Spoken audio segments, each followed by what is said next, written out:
Вот когда кто-то смотрит на тебя так, что ты без слов сразу все понимаешь, как назвать этот взгляд по-английски.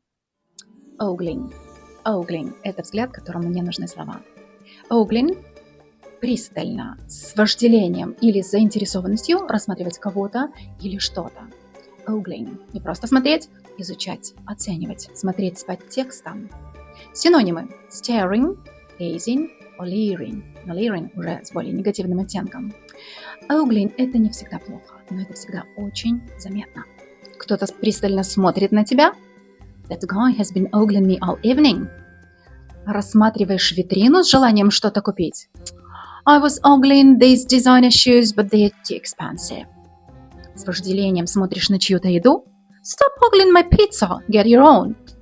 Это слово пришло из немецкого языка, где означало глазеть, смотреть с желанием. В 17 веке оно стало популярным в английском и с тех пор означает именно тот пристальный взгляд. А когда тебя оглили, или ты оглил кого-нибудь, напиши в комментариях, посмотрим, кто самый наблюдательный.